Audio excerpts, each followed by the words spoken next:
12,000 years ago, in the desert west of what is now Salt Lake City, somebody built a fire and threw tobacco seeds into it.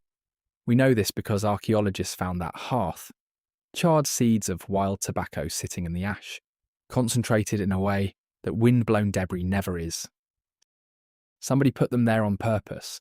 That fire is 7,000 years older than the pyramids. It's older than farming, older than pottery, older than the wheel, older than every civilization you learned about in school. There were still mammoths walking around North America when it was lit. So here's what nobody tells you about smoking. It doesn't start with cigarettes. It doesn't start with Columbus or colonial trade or Virginia plantations. The habit is so much older than the industry that the industry is basically a footnote. And the deeper you dig, the more it looks like the urge to breathe smoke on purpose isn't really a habit at all. It's closer to a reflex. Let's start with fire because you can't smoke anything without it. The oldest solid evidence of controlled fire comes from Wonderwerk Cave in South Africa, around 1 million years ago. Burnt plant ash and charred bone, deep inside a cave, in a fire that was tended rather than wild. 1 million years ago we weren't Homo sapiens yet. That was Homo erectus, smaller brain, heavier brow, no particular plan. But they sat around fires, they cooked, they slept close to the coals because the dark was full of things with teeth. And every one of them, every night for hundreds of thousands of years, breathed smoke. Not occasionally, constantly. It was the air. Here's where it gets strange. Smoke isn't just smoke. When you burn a plant, you release whatever chemistry that plant was carrying. Alkaloids, terpenes, compounds that don't stop at your lungs. They cross into your blood and go straight to your brain. Some plants burned are basically inert. Some are absolutely not. Your brain has receptors for cannabinoids. They didn't evolve because of cannabis. They're part of a system that regulates your mood, your memory, your appetite. But it does mean that the first time a human sat downwind of a burning cannabis plant, their brain wasn't confused. Their brain recognised the key. So picture it.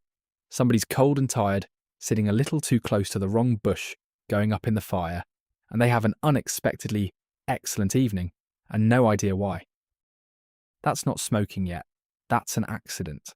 Smoking starts the second time. Smoking starts when somebody remembers that evening, walks back out to that same bush, and carries it to the fire deliberately. That one act, noticing that something made you feel different, and choosing to repeat it, is one of the oldest examples we have of the human mind doing cause and effect. We have no receipts for that moment. We never will. Plants rot. Wooden pipes rot. Leather pouches rot. We find million-year-old stone tools because stone is nearly immortal. And we find almost nothing organic because organic things are gone within a few centuries. So the absence of evidence here isn't evidence of absence. It's just the nature of dirt. But once the written record starts, it starts loud. In the 5th century BC, the Greek historian Herodotus described the Scythians, horse nomads from the steppe. He wrote about them putting up small-sealed tents, heating stones until they glowed, throwing hemp seed onto the stones, and then sitting inside the smoke and howling with pleasure. For most of the last 2,000 years, historians assumed he made that up. It sounded too good. Then archaeologists opened Scythian burial mounds and found bronze braziers, heated stones, hemp residue, exactly what he described, right where he said it would be. Herodotus wasn't exaggerating. If anything, he undersold it. And in the Pamir Mountains, in a burial from around 500 BC, excavators found wooden braziers packed with superheated stones and cannabis residue, cannabis carrying unusually high THC. That's not rope fibre, that's not birdseed. Somebody selected that plant and they burned it over a grave. Meanwhile, on the other side of the world, everybody was doing a version of the same thing and calling it medicine. Ancient Egyptian medical texts describe treating throat and lung conditions by inhaling smoke from heated herbs. The Greeks did the same. Ayurvedic medicine in India built a whole formal practice around it, with named herbs for named conditions, called dhumapana, which translates as smoke drinking. Treating a lung problem with smoke sounds insane, but hold on a second. Your lungs are one of the fastest routes into your bloodstream that your body has. That isn't folklore, That's surface area. It's why an asthma inhaler works. It's why anesthesia is a gas. We still deliver drugs through the lungs constantly. Those cultures were right about the delivery system. They were just stuck with fire as the only way to get anything airborne. Then there's the part that's easy to miss, because it isn't chemistry at all. Humans are group animals. For most of our history, alone meant dead. So anything that made a group trust each other harder had real survival value, and shared altered states do that better than almost anything else. Modern research on ritual keeps finding the same result. Going through an intense experience together synchronizes people, raises trust, tightens group identity. So when a group sat in a closed tent and went somewhere together, in the smoke, that wasn't recreation, that was infrastructure. That's how you build the kind of trust that lets you walk into something dangerous and expect the person beside you to hold. Which brings us back to America, and the part school got wrong. Tobacco is a New World plant.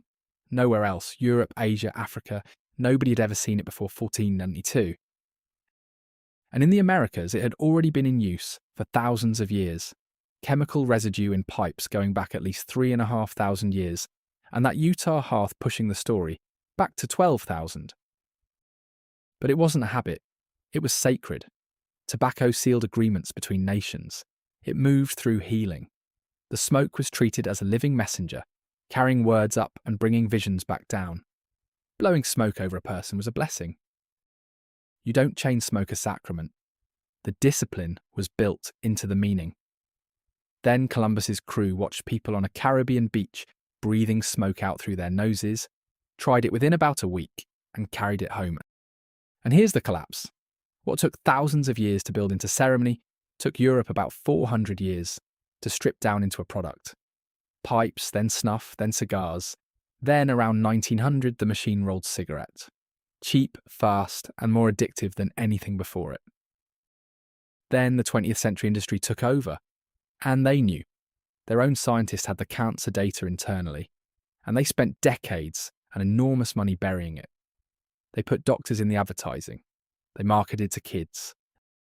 They adjusted the chemistry so the nicotine would hit harder and clear faster, because a drug that leaves faster is a drug you buy again sooner.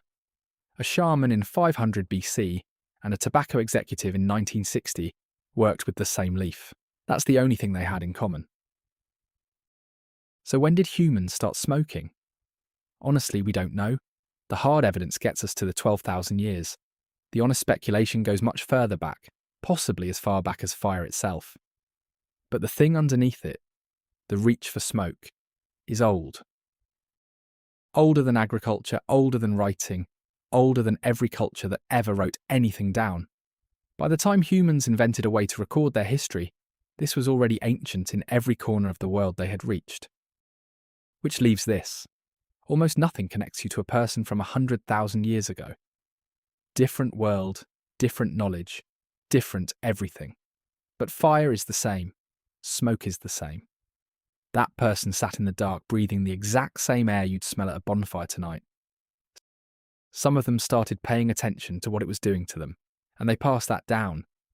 To the Scythians howling in their tents, to the Egyptian physicians, to somebody in the Utah desert dropping seeds into a fire, all the way to you.